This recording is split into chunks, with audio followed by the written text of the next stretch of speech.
आज के सांझ की इस बैठक में हम प्रवेश करें और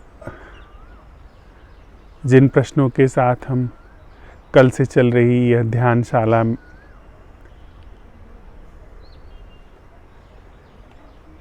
का पुनरावलोकन परीक्षण करें, उससे पहले एक छोटी सी कहानी याद आती है मुझे। एक बार एक सियार वो नील के टब में गिर गया। नील का एक हौज था, उसमें कहीं से फिसल करके गिर गया। अब उसका जो प्राकृतिक रंग था वह रहा नहीं, वह नीले रंग का हो गया। तो वापस जब वह जंगल में गया, उसको दूसरे जानवरों ने देखा, उसके संगी साथियों ने देखा, तो कहा कि तुम तो कोई बड़े अवतारी लगते हो। थोड़ा बहुत इंसानों से जो हमने सुना है कि हमारे अवतार वो नील वर्ण के होते हैं, तुम्हारा रंग भी नील वर्ण का हो गया है।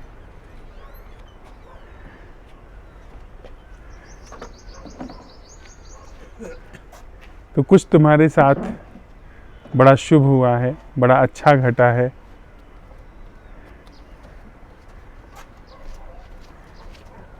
इसलिए तुम्हारा रंग जो है वह नीले रंग का हो गया है।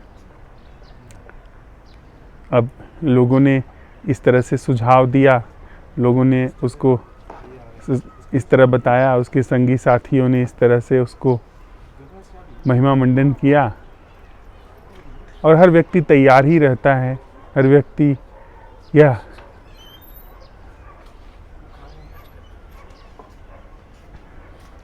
सुनने के लिए, ये समझने के लिए अपने को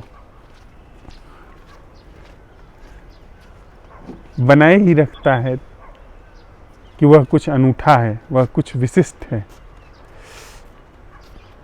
तो उसने भी जब यह बात सुनी कि वह कुछ अवतारी पुरुष हो गया है, वह उसका कुछ कायाकल्प हो गया है, तो उसने भी स्वीकार कर लिया कि हाँ, मेरा कायाकल्प हो गया है। जबकि वह भीतर तो जानता ही था कि वह नीले रंग का है, क्योंकि नील के हौज में गिर गया था। धीरे धीरे जंगल में यह बात फैली, दूसरे भी जीव जंतु उसको बधाई देने के लिए आने लगे, और फिर धीरे धीरे यह बात भी चारों तरफ फैलनी शुरू हो गई कि यह अनूठा जीव प्रकट हुआ है, कुछ अनूठी बात आई है हम लोगों के वन में। इसलिए अब हम राजा को अपदस्थ करके इसको हम सम्राट बनाएंगे। अब वन का जो सम्राट होगा वह यह जीव होगा। अब चारों तरफ के प्रचार का दबाव था। राजा ने भी कहा ठीक है, मैं अपना स्थान छोड़ता हूँ, इसी जीव को राजा बना दिया जाए। लेकिन उसे कुछ समझ में नहीं आई बात कि यह अचानक से क्या हुआ, कैसे हुआ, क्यों हुआ। तो उसने युक्ति निकाली, एक दूसरे ही उसी के जैसे मिलते जुलते जीव को यह काम सौंपा। कहा कि तुम जरा पता लगाओ कि मामला क्या है। तो वह गया, दिन भर उसकी गतिविधियों को देखने लगा, और उसकी शरीर की बनावट, उसका रंग ढंग देख करके उसे स्पष्ट हो गया कि यह हमारे ही कोटि का जीव है, बस रंग इसका बदला है। फिर भी वह उसके साथ बना रहा और रात में छिप करके उसकी गतिविधि को भी देखने लगा। तो सियारों की सामान्य सी गतिविधि होती है कि जब वे खा पी करके सोने जाते हैं तो एक तरफ से हुआ हुआ करते हैं। कोई एक हुआ हुआ करता है तो बाकी सब भी हुआ हुआ दोहराने लगते हैं। तो अब वह कुछ अपने को अनूठा जीव समझता था, अपने को न्यारा जीव समझता था, इसलिए उसने सबके बीच में चारों तरफ से जब शाम को हुआ हुआ शुरू हुआ तो उसके अंदर भी हुआ हुआ निकलना चाहा, लेकिन वह अपना हुआ हुआ दबा गया, उसको नहीं निकाला, क्योंकि अगर वो हुआ हुआ बोल दे तो फिर वो पहचान लिया जाए कि वो तो सियार है, कोई अनूठा जीव नहीं है।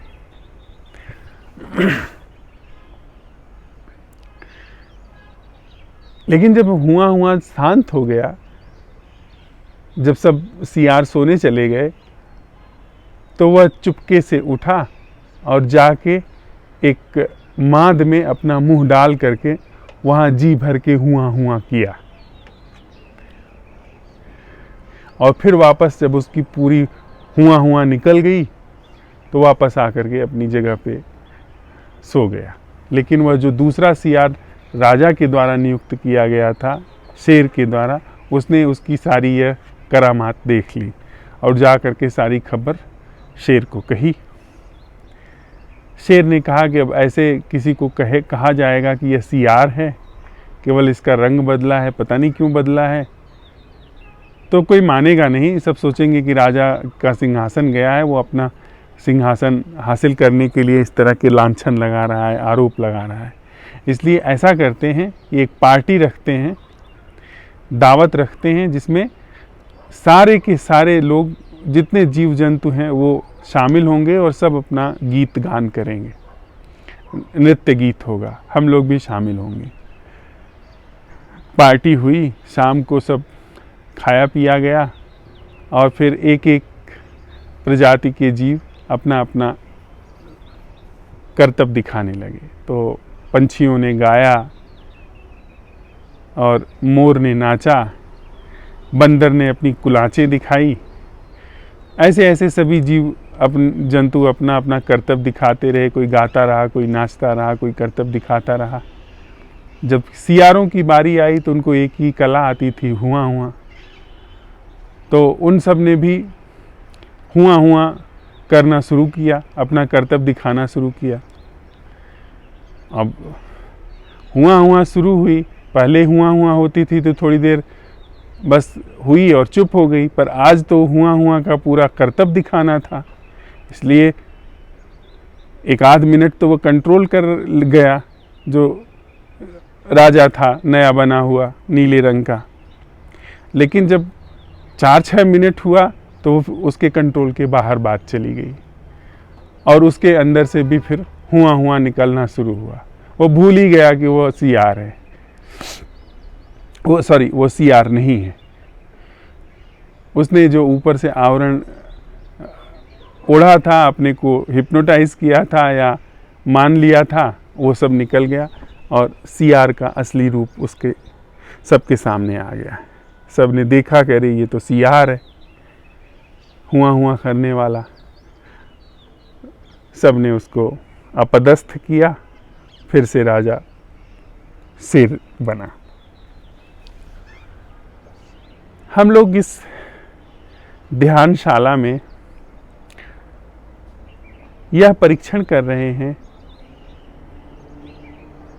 कि हमारा जो यह जीवन का क्षेत्र है,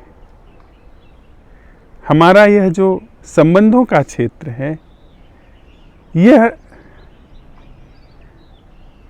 वास्तविक क्षेत्र है। इस तरह से ही जीवन, इस तरह से ही संबंध घटते हैं, या कोई बनावटी चीज़, कोई बनावटी ढंग वहाँ पर जगह ले लिया है।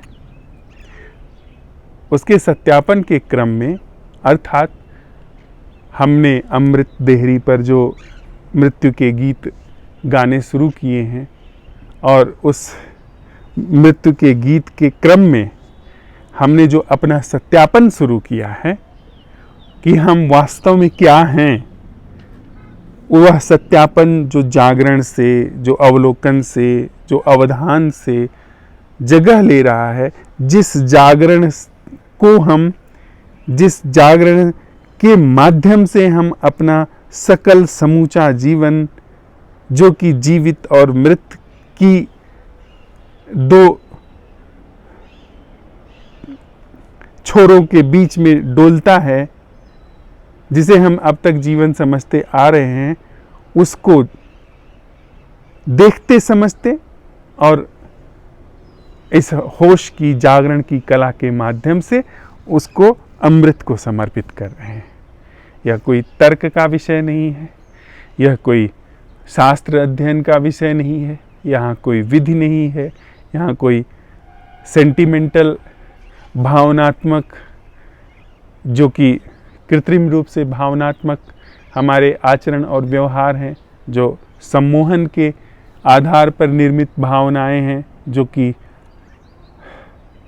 अकलुषित नहीं हैं, उन सबको कोई स्थान नहीं दे रहे। हम सहज प्रश्नों के माध्यम से जो जागरण उठ करके आ रहा है, उस जागरण से इस समूचे अपने स्वरूप को अमृत की देहरी पर, जो कि अमृत की देहरी जैसे ही हम समर्पण को तैयार होते हैं, वैसे ही वहाँ वह अमृत देहरी पर ही समर्पण होता है, देहरी वहाँ पाई जाती है। तो उसी के क्रम में हम जब अपना अवलोकन कर रहे हैं, तो हमने यह सवाल उठाया आज भोर की बैठक में कि वह जीना क्या है जो छवियों की समूची संरचना से मुक्त है। अब यह सवाल ऐसा है जो हमारा अभी का तथाकथित जीवन उत्तर नहीं दे सकता है।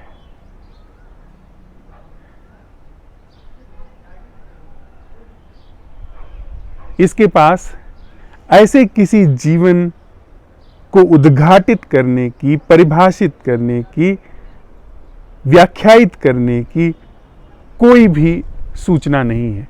जिन सूचनाओं के आधार पर यह सक्रिय होता था, यह प्रश्न उन सूचनाओं के आधार पर हल हो ही नहीं सकता है। अर्थात हमने इस बनावटी जो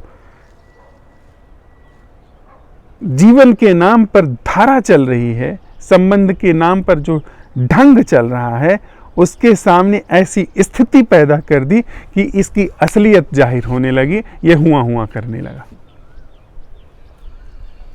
वहां सीआर हुआ हुआ करता था और यहां जो यह जीवन के नाम पर सारा जंजाल, सारा क्रियाकलाप फैला हुआ था, वह चुप हो गया। सीआर के सामने ऐसी स्थिति हुई कि उसको अपनी असलियत जाहिर करने से रोकना असंभव जान पड़ा और उसकी असलियत जाहिर हो गई। यहां जैसे ही हम प्रश्न उठाते हैं, वैसे ही यहाँ जो यह बनावटी मैं हमारे रूप में जी रहा है, उसकी असलियत जाहिर हो गई।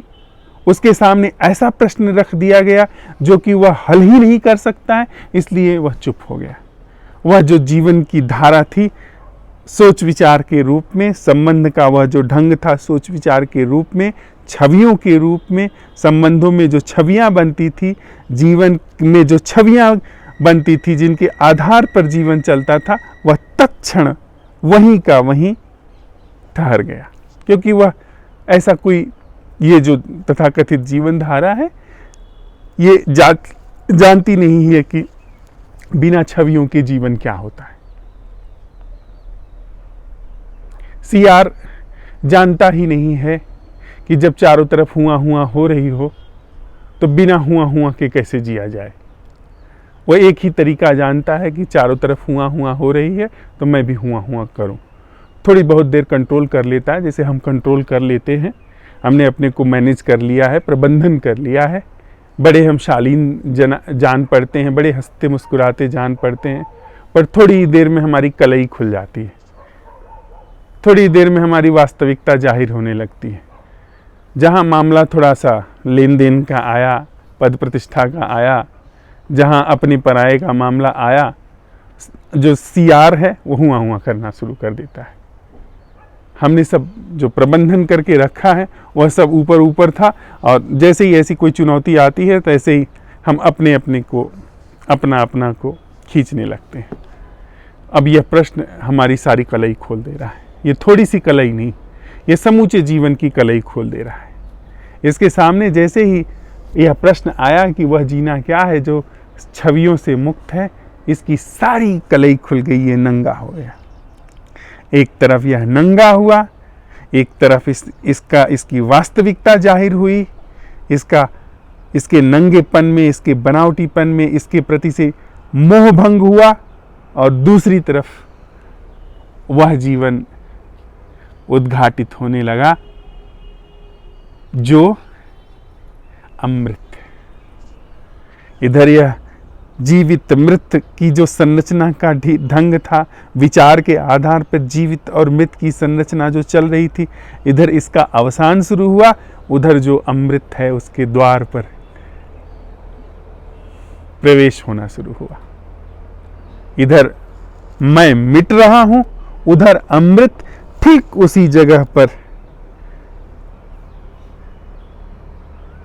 अंकुरित हो रहा है जहां अब तक मैं था। एक फकीर के संदर्भ में बड़ी मौजूद कथा है कि जब वो मृत्युशैया पर थे,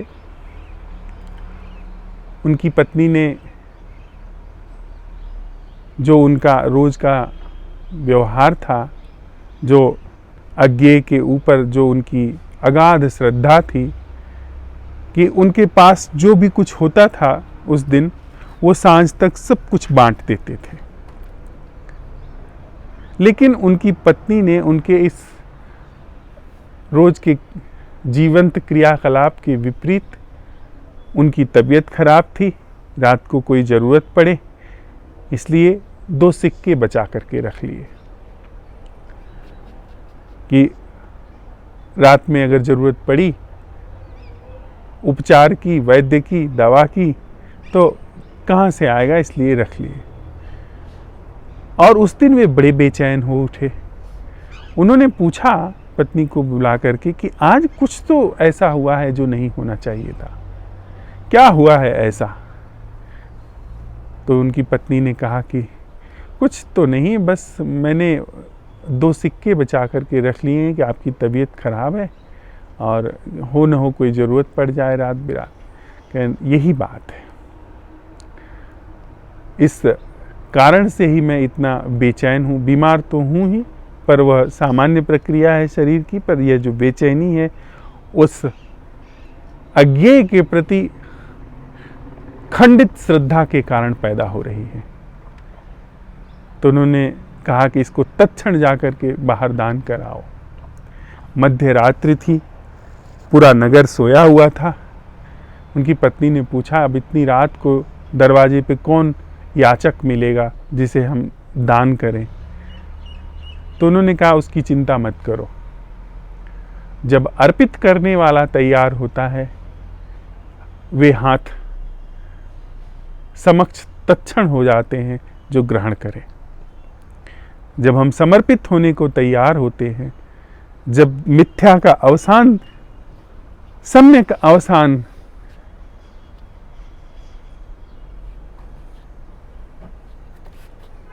शुरू हो जाता है,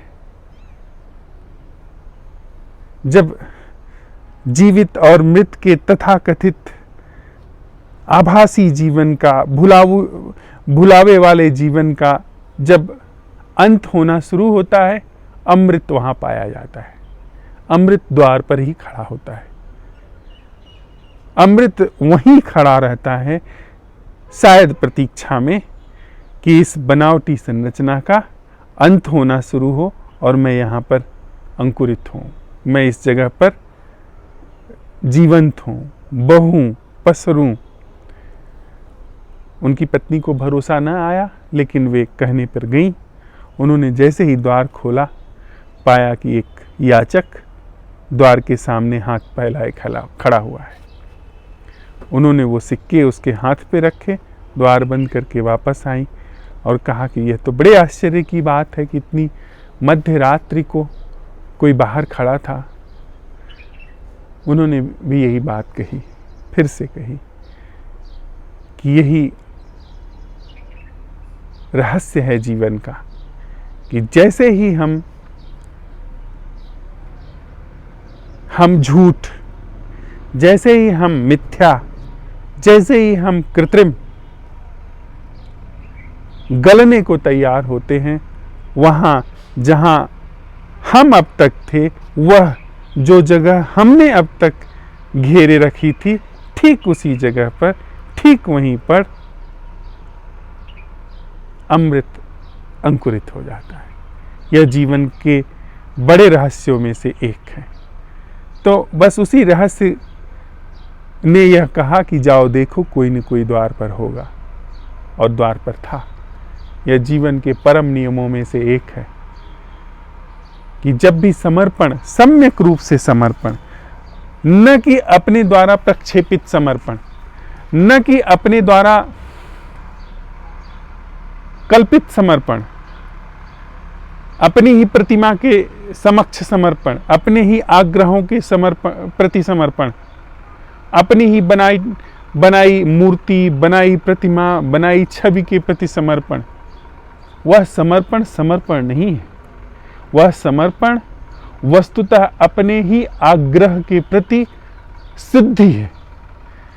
समर्पण नहीं, अपने ही आग्रह को सिद्ध कर देना कि मैंने जिसे आराध्य समझा, मैंने जिसे भगवान समझा, उसके प्रति मैं समर्पण करता हूं। यह समर्पण नहीं है, यह अपने आग्रह की सिद्धि है। और अपने आग्रह की सिद्धि अपने को ही मजबूत करती है, यह अपने को ही बलवान करती है। इससे कभी भी वह सम्यक दशा अवतरित नहीं होती, उद्घाटित नहीं होती, जो कि कृत्रिम नहीं है, जो कि अमृत है। बजाय इसके, यदि यह समझ लिया जाए कि मैं क्या हूं, मेरी संरचना क्या है, और इस समझ के साथ ही जैसे ही मैं यह समझता हूं कि मैं बनावटी हूं, मैं झूठ हूं, वैसे ही जीवन के सापेक्ष मैं गलना शुरू हो जाता हूं, मैं अर्पित होना शुरू हो जाता हूं। वही सम्यक समर्पण है। सम्यक समर्पण शुद्धतम रूप में निर्विकल्प है। वहां कोई विकल्प नहीं है, किसी के समक्ष समर्पण नहीं है, किसी के समक्ष गलना नहीं है। गलना मात्र अपनी समूची संरचना को परख करके, अपनी बनावट को परख करके और चुपचाप गल जाना। अमृत है या नहीं है, इसकी भी परवाह किए बिना अपना गल जाना। और अपना गलना और कहाँ होगा भला? अमृत में ही तो गलना होगा। तो हमारा जो वह भोर का प्रश्न था कि वह जीना, वह संबंधित होना क्या है जो छवियों से मुक्त है, उस प्रश्न के साथ हम सब साथ साथ चलते हुए, रहते हुए, सहज ही बिना प्रयास की अनायास सजगता को अपने भीतर घटित होता पा रहे हैं। यह अनायास उगती हुई सजगता हमारे संपूर्ण छवियों से युक्त जीवन और संबंध को अपने ताप से सहज ही गला दे रही है, सहज ही मिटा दे रही है। यह मिटना ऐसा है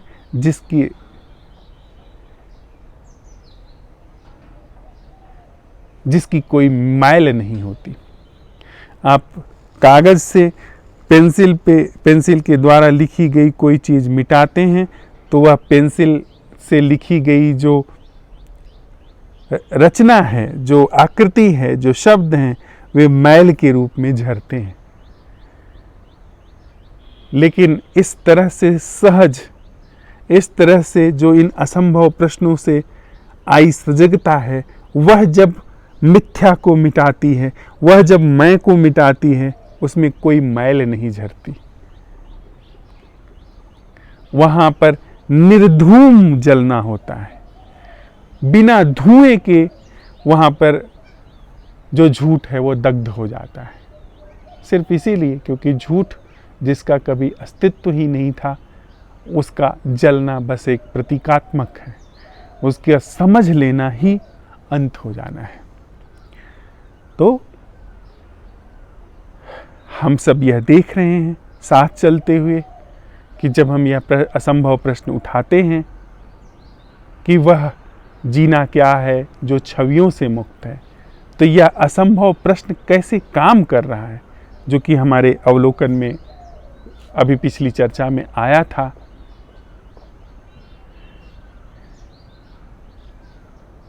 कि संभव उस बनावटी क्षेत्र के लिए यह क्षेत्र है, यह जगत है जो हमारे भीतर काम कर रहा है, और इसके समक्ष कोई ऐसी परिस्थिति, कोई ऐसा प्रश्न, कोई ऐसी जिज्ञासा हम प्रस्तुत करते हैं जो कि इसके वश में ही नहीं है, जो इसकी सामर्थ्य में ही नहीं है, तो यह सहज रूप से चुप हो जाती है।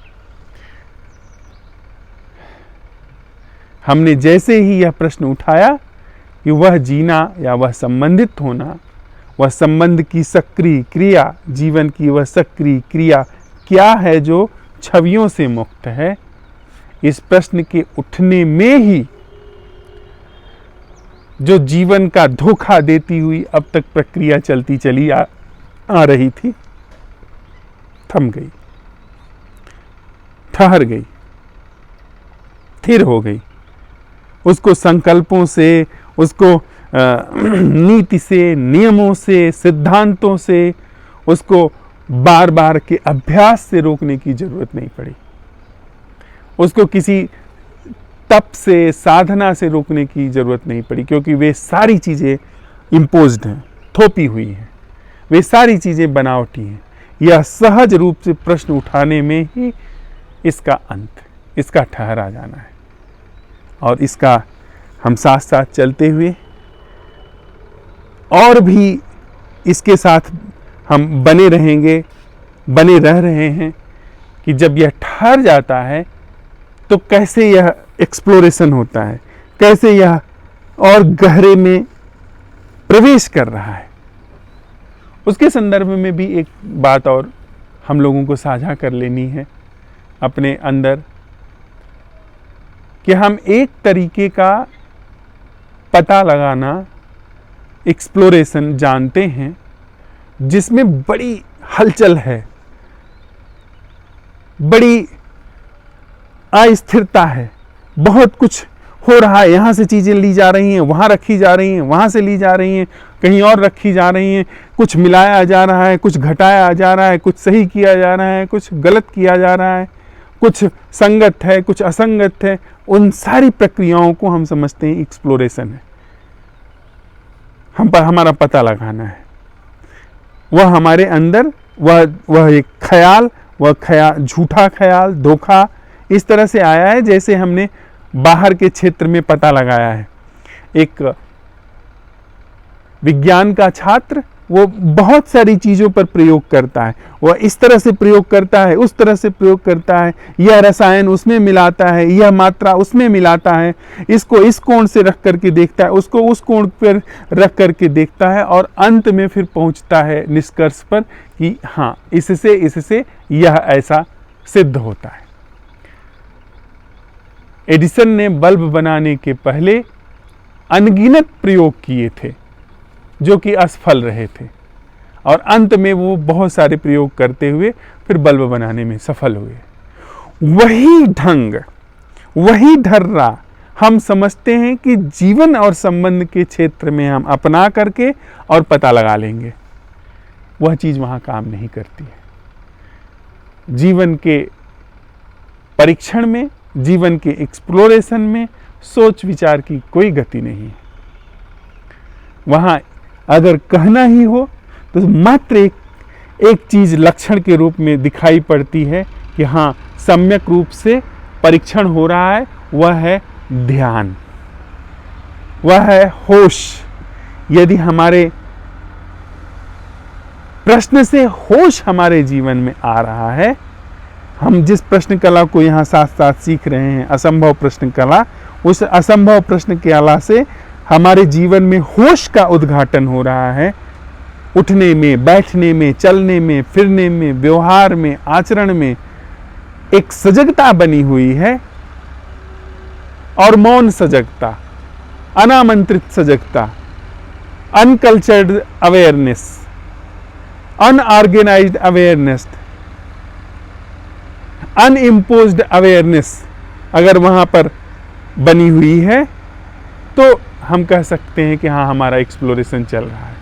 और यह एक्सप्लोरेशन, यहाँ का तोड़ना, वहाँ का घटाना, इसको जोड़ना, वहाँ ले जाना, उसमें डालना, उस शास्त्र की शिक्षाओं को, उस व्यक्ति की शिक्षाओं को मिला जुला करके देखना, उसमें खामी निकालना, उसमें तर्क डालना, उसमें से निकालना, उसको खंडित करना, उसको मंडित करना, इससे सर्वथा मुक्त है। वहाँ ऐसा कुछ नहीं हो रहा है। वहाँ के एक्सप्लोरेशन का मतलब सक्रिय मौन, मौन पर निर्जीव नहीं, सक्रिय।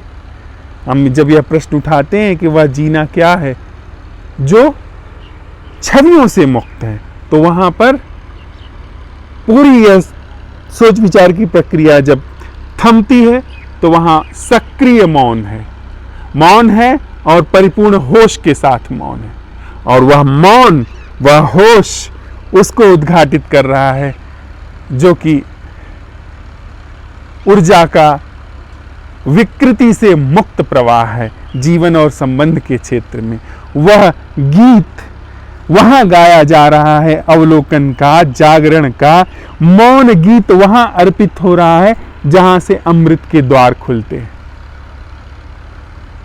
तो सांझ की इस बैठक में इतनी सी बात हम लोगों को आपस में साझा करनी थी, और अब इस प्रश्न के साथ हम लोग और गहरे में बैठें और इसके साथ प्रवेश करें। इसके द्वारा जो मौन उभर करके सहज रूप से आया है, जो जागरण मौन और सहज रूप से आया है, उसको और गहरे में उतरने दे। और कुछ अगर आशंकाएं आती हैं, कुछ अगर संशय आते हैं, तो उसको यहाँ हम मंच पे साथ साथ चलते हुए साझा कर लेंगे। तो 5 मिनट के लिए हम लोग जो हमने अभी समझा है, जो हमारे अवलोकन में आया है, उसके साथ बैठते हैं।